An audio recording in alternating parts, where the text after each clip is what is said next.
My wife texted, "I'm taking the kids to my parents and filing for full custody. A lawyer will be in touch." I replied, "Noted." Then I emailed her lawyer the hidden camera footage from the nanny cam she didn't know about. 24 hours later, her lawyer was calling me to make a deal. Original post I-36 mail got the text while sitting in a client meeting. My phone buzzed. I glanced down, and there it was. My wife Victoria, 34, had just blown up our marriage and weaponized our kids via text message. Taking Emma and Jake to my parents' house, filing for full custody. Don't try to contact us. A lawyer will be in touch. My two kids, Emma's 7, Jake's 5, the lights of my life. And she was just taking them.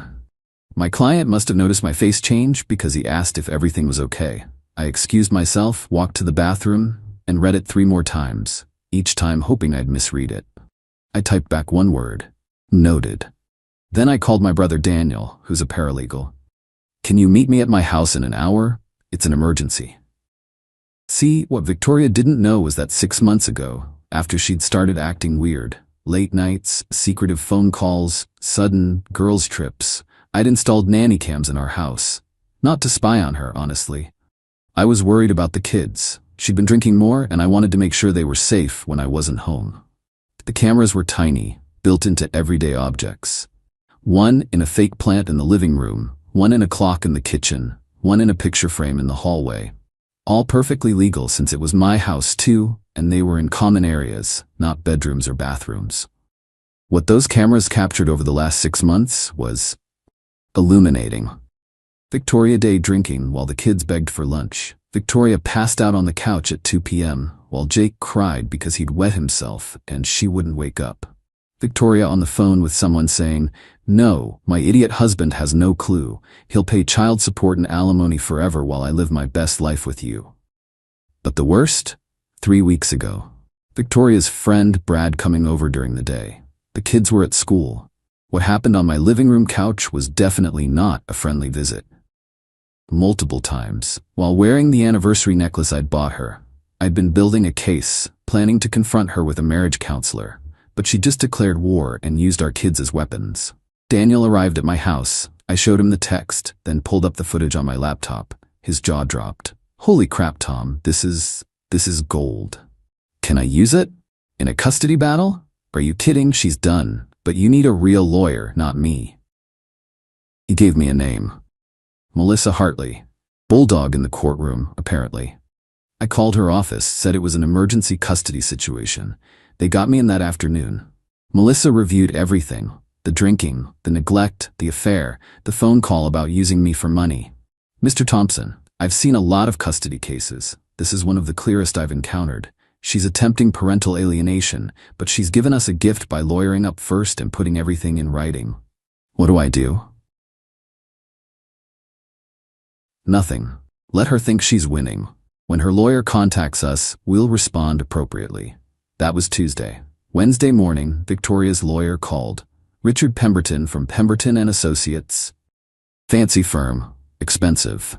"Mr. Thompson, I represent Victoria Thompson in the matter of custody regarding Emma and Jake Thompson. My client is seeking full custody with supervised visitation for you, along with child support and spousal maintenance." Supervised visitation. Like I'm some kind of danger to my own kids. "I'll have my attorney contact you," I said calmly. "You should know," he continued, voice dripping condescension, "that my client has documented numerous instances of your absence from the home, your prioritization of work over family, and your emotional unavailability. We have a strong case." "Noted. My attorney will be in touch." I hung up and called Melissa. "Send him everything." "All of it?" "Every last second." She emailed him a selection of the greatest hits. Victoria drunk at noon. Victoria with Brad. Victoria openly planning to commit fraud for financial gain. Timestamps included. The subject line, "Re Thompson custody matter, evidence for review." Then we waited. Update 1, it took exactly 19 hours for Pemberton to call back. Not Victoria, not a secretary, the senior partner himself. "Mr. Thompson," his voice had lost all that smugness, "I think we should discuss this matter more pragmatically." "I'm listening." "Perhaps we were hasty. My client may have been emotional when she filed. We'd like to propose joint custody." Joint, from full custody with supervised visitation for me to joint, in 19 hours. Mr. Pemberton, your client took my children without warning, filed for full custody, and demanded I only see them under supervision. She's clearly established she doesn't believe in co-parenting. Now, let's not be hasty. I'll be filing for emergency temporary custody based on the documented neglect and substance abuse. My attorney will be in touch. Wait, Mr. Thompson, surely we can. I hung up. Within an hour, Victoria was blowing up my phone. 89 texts in 45 minutes. The highlights. How dare you show that to my lawyer? That footage is illegal. You've been spying on me, you creep. Brad means nothing. I was just stressed with the kids. You're never home anyway. This is your fault. Please don't do this. Think of the children. I'll ruin you. I screenshot everything and forwarded it to Melissa. Then came the family intervention. Her sister Natalie called first. Tom, what the hell? Victoria's crying saying you're trying to steal the kids. She took them and filed for full custody. Natalie, I'm responding. But she's their mother. Kids need their mother. Kids need a sober, responsible parent. Check your sister's day drinking habits. You're exaggerating. She has a glass of wine sometimes. Natalie, I have 6 months of footage. Would you like to see your sister passed out at 2 p.m. while Jake cries? Silence. That's not true. It's all on camera, time-stamped, multiple incidents. She hung up. Then Victoria's mom, Linda, called. Different approach. Tears and guilt. Tom, sweetheart, I know Victoria made mistakes, but please don't take my grandbabies away from her. She's getting help. She'll do better. Linda, she was getting help? While planning to take my kids and live off my money with her boyfriend? Boyfriend? What boyfriend? Oh, she didn't know about Brad. Ask your daughter about Brad. Ask her about what happened on our couch. Multiple times. Long pause. She said she was filing because you were absent and cold. I work 50 hours a week to support my family. I'm home every evening and weekend. I coach Jake's soccer team. I help Emma with her homework every night. The cameras show all of that too. Linda started crying harder. I didn't know. Your daughter is attempting to alienate my children from me while she's been day drinking and cheating. I'm protecting Emma and Jake. That's all. Thursday morning, emergency hearing. Victoria showed up looking perfect. Hair done, conservative dress, tears ready. Brad was nowhere to be seen. Her lawyer went first, trying to paint me as a vindictive spouse using illegally obtained that footage to punish his wife for leaving. Then Melissa stood up. Your Honor, the footage was legally obtained from cameras in common areas of the marital home. But more importantly, let's review what they show. She played a compilation. Victoria stumbling drunk while Emma asked for help with homework. Victoria passed out while Jake hurt himself climbing on furniture. Victoria with Brad, edited for court but clear enough. The judge's face went from neutral to concerned to angry. Mrs. Thompson, the judge addressed Victoria directly. Do you dispute this is you in the footage? It's taken out of context. Is this you, yes or no? Yes, but... And this man is not your husband. Victoria's face went red. No. I see, and in this clip, you appear to be unconscious while your 5-year-old is in distress? I was just tired. The judge turned to Pemberton. Counselor, you filed for full custody with supervised visitation for Mr. Thompson based on what grounds exactly? Pemberton shuffled papers. Your Honor, we believed. You believed your client's version without investigation. I'm granting temporary custody to Mr. Thompson. Mrs. Thompson will have supervised visitation, pending substance abuse evaluation and parenting classes. The reverse. Complete reversal of what they demanded. Victoria exploded. You can't do this. I'm their mother. He tricked me. He's been planning this. Mrs. Thompson, control yourself or I'll hold you in contempt. This is He works all the time. He doesn't even know their teachers' names. I stood up calmly. Mrs. Rodriguez and Mr. Kim, Emma's favorite subject is science. She's reading at a 4th grade level. Jake loves art but struggles with letters. He's left-handed, so we got him special scissors. Emma is allergic to strawberries. Jake hates Brussels sprouts but loves broccoli if you put cheese on it. Victoria just stared. The judge nodded. Temporary custody to father. We'll revisit in 90 days pending evaluations. Court dismissed. Update 2. The entitled meltdown after court was spectacular. Victoria followed me to the parking lot, Pemberton trying desperately to shut her up. You think you've won? I'll destroy you. I'll tell everyone what kind of man you really are. What kind is that, Victoria? A controlling, manipulative bastard who spies on his family, as opposed to a drunk who neglects her kids while screwing around? She actually tried to slap me in front of her lawyer in the courthouse parking lot with security cameras everywhere. I stepped back, she missed and nearly fell over. "Victoria, stop!" Pemberton grabbed her arm. "You're making things worse." "Get off me. You're fired anyway. You said this would be easy." She stormed off to her car, her BMW that I paid for, and peeled out. That evening, I picked up the kids from Victoria's parents' house. Linda had been crying. She hugged me at the door. "Tom, I'm so sorry. I didn't know. She told us you were controlling, abusive." "I'm just here for the kids, Linda." Emma and Jake came running. "Daddy, are we going home?" "Yeah, kids, we're going home. Mommy said we were going to live at Grandma's forever," Jake said. "Well, plans change, buddy. You're coming home with me." Victoria's dad, Robert, pulled me aside. "Tom, is it true? The drinking? The other man?" I just nodded. His face hardened. "We didn't raise her like this." In the car, Emma asked, "Daddy, why was Mommy so mad?" "Adult stuff, sweetheart. Don't worry about it. She said you were mean to her." "What do you think? Am I mean?" Emma thought about it. "No, you make us breakfast, and you help with homework, and you fixed my bike." "Mommy sleeps a lot," Jake added quietly. My heart broke a little. Friday morning, the real dirty tricks started. First, a call from my boss. "Tom, I just got a concerning email about you." My stomach dropped. "What kind of email?" "Someone claiming you've been embezzling company funds to pay for surveillance equipment to stalk your wife." "That's completely false. I can prove." "I know, Tom, I know you. Just wanted to give you a heads up, but this is serious. They CC'd the entire board." I forwarded it to Melissa immediately. She responded, "Document everything. This is harassment and defamation." Then the social media campaign began. Victoria posted on every platform, "My soon-to-be ex-husband has been spying on me for months with hidden cameras. He's taken my babies away using doctored footage and lies. This man is dangerous. Please share to spread awareness about domestic surveillance abuse." The comments started pouring in. Her friends, mostly. People who didn't know the real story. Calling me a creep, an abuser, worse. But then something interesting happened. Our neighbor, Mrs. Patterson, commented, "Victoria, I've seen you stumbling drunk at 1 p.m. multiple times. Tom coaches both kids' sports and does school pickup half the time. Stop lying." Another neighbor, "Maybe don't pass out drunk while your kids are home alone? Just a thought." Emma's teacher even chimed in. "Mr. Thompson has never missed a parent-teacher conference. Can't say the same for you."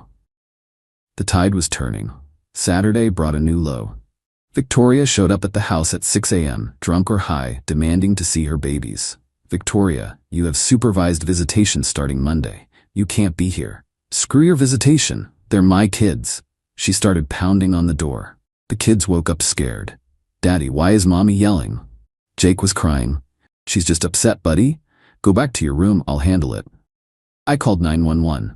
My wife is at my door, intoxicated, violating a custody order. Victoria heard me and went ballistic. Started kicking the door, screaming obscenities. The neighbors came out. When the cops arrived, she tried to play victim. "Officers, this man has stolen my children. I just want to see my babies." "Ma'am, have you been drinking?" "That's not, I had 1 glass of wine." "At 6 a.m.? They breathalyzed her. 0.12 at 6 in the morning. "Ma'am, you're under arrest for public intoxication and violation of a custody order." "You can't arrest me. I'm a mother. He's the criminal. Check his house for cameras. He's been stalking me." As they put her in the car, she screamed at me, "You planned this. You set me up." "Victoria, you showed up drunk. How did I plan that?" The arrest made the local news blog by noon. Local woman arrested at ex's home in custody dispute. Her parents called, mortified. Her sister Natalie texted, "I'm starting to see why you had cameras." But Victoria wasn't done. Final update. The supervised visitation was a disaster from day one. Monday 2 p.m. at the court-appointed facility. Victoria showed up looking rough. The supervisor noted she seemed agitated and potentially under the influence. They did a breathalyzer at .08 at 2 p.m. for a visit with her kids. Visit canceled. She exploded at the supervisor, a sweet older woman named Janet. "You don't understand. He's turned everyone against me, even my kids." "Ma'am, you're not sober. You cannot visit while intoxicated." "I'm their mother." Security had to escort her out. Again. The next attempt was Wednesday. She was sober, but spent the entire hour telling the kids how Daddy was mean and trying to keep them apart. Emma, my smart, brave 7-year-old, said, "Mommy, you're lying. Daddy didn't do anything. You were sleeping all the time and Brad was at our house." Victoria's face went white. "Who told you about Brad?" "Nobody. I saw him. He was in his underwear in the kitchen." The supervisor ended the visit early due to attempted parental alienation. Thursday, I got a call from Melissa. "Tom, I just received something interesting. Victoria's boyfriend, Brad, his wife just filed for divorce. She wants to testify in your custody case." Brad's wife, Heather, was a gold mine. She had texts, emails, evidence of Brad and Victoria's 6-month affair. Plans to move in together once Victoria got the house and the divorce and alimony. Victoria had texted Brad, "Tom's so stupid. I'll get the house, custody, and at least $4 a month. We can live so well." Brad had responded, "What if he finds out about us?" "He won't. And even if he does, courts always side with mothers. I'll cry abuse and get everything." Heather also had receipts. Literal receipts. Victoria and Brad's hotel stays on Brad's credit card. During times Victoria told me she was at her mom's or with friends. The final custody hearing was brutal. Melissa presented everything: the neglect, the substance abuse, the affair, the premeditated fraud, the false allegations, the arrest, the failed visitations. Victoria's new lawyer, Pemberton, had withdrawn, tried to argue this was all a momentary lapse due to stress. "Your Honor, Mrs. Thompson is seeking help. She's enrolled in AA, she's in therapy." "Where's the proof of enrollment?" the judge asked. "Well, she's planning to enroll." Planning. This hearing was scheduled 3 weeks ago. Then Victoria took the stand, against her lawyer's advice. "Your Honor, I'm a good mother. I made mistakes, yes, but Tom drove me to them. He was cold, distant. He worked constantly. I was lonely. I was depressed. Brad was just there for me." "Mrs. Thompson, the footage shows you intoxicated during daytime hours while sole caregiver to your children. Multiple times. I was self-medicating. Tom ignored me." "Did you seek counseling? Marriage therapy?" "No, but did you communicate your concerns to your husband?" "He wouldn't have listened." "So instead you had an affair, neglected your children, and attempted to take them from their father while planning to commit financial fraud." Victoria started crying. Not sad tears, angry tears. "This isn't fair. Mothers should be with their children. It's natural." "What's natural about being passed out drunk while your 5-year-old cries?" She had no answer. The ruling was swift and harsh. Full legal and physical custody to me. Victoria got supervised visitation every other weekend, pending completion of substance abuse treatment and parenting classes. Child support from her, minimal since she barely worked. No alimony for her. The house stayed with me since I'd bought it before marriage. Victoria screamed, actually screamed in court, "You can't do this, I'm their mother." The judge had her removed. In the hallway after, she cornered me one last time, while her parents tried to pull her away. "You destroyed my life." "No, Victoria, you destroyed your own life. I just documented it. The kids will hate you for this. The kids are relieved they don't have to watch you pass out anymore." That hit her. For just a second, I saw reality pierce through her delusion. Then it was gone, replaced by rage. "I'll never stop fighting for them." "Then get sober. Get help. Become the mother they deserve. I won't keep them from you if you do that." She laughed bitterly. "Like you'd ever let me see them normally again." "Victoria, I had cameras to protect the kids, not to hurt you. If you get clean, really clean, and can be a good mom, I want them to have you in their lives. But that's on you." Her parents dragged her away, apologizing profusely. It's been 3 months now. Victoria's completed 1 successful supervised visit. Sober. Appropriate. The kids were happy to see her. She's supposedly in AA, though who knows if she'll stick with it. Brad dumped her the moment she lost the house and potential alimony. Heather sent me a thank you card, weird as that was. The kids are doing better. Emma's grades improved. Jake stopped wetting the bed. They ask about mommy sometimes, and I tell them she's sick but trying to get better. My boss laughed off the embezzlement claim after I showed him the receipts for the cameras. $400 total from Amazon, paid with my personal credit card. Victoria's social media campaign backfired spectacularly when the arrest report became public. DUI at 6 a.m. while violating a custody order doesn't generate much sympathy. Her sister Natalie apologized to me last week. I should have known. She's always been selfish, but I never thought she'd risk her kids. The saddest part? The kids don't miss the chaos. Emma told me last week, "Daddy, it's quieter now. I like quiet." Jake just said, "Mommy was scary sometimes." I'm in therapy myself, trying to process how I missed the signs for so long, how Victoria became this person, or if she always was, and just hid it well. But the kids are safe. They're happy. They're thriving. And those cameras? Best $400 I ever spent. They saved my relationship with my children and protected them from a mother who chose alcohol and another man over their well-being. Victoria texts me occasionally, asking for extra visits or trying to negotiate. I forward everything to Melissa. The answer is always the same.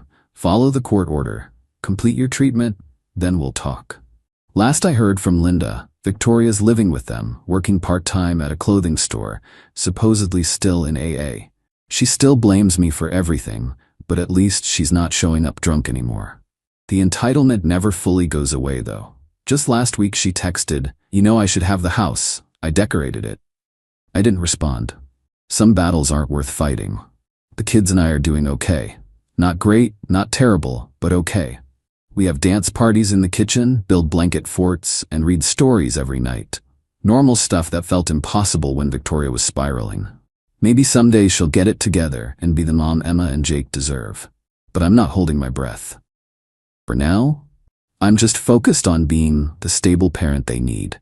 And those cameras are still up. Trust but verify, especially when it comes to my kids' safety. Victoria taught me that lesson the hard way.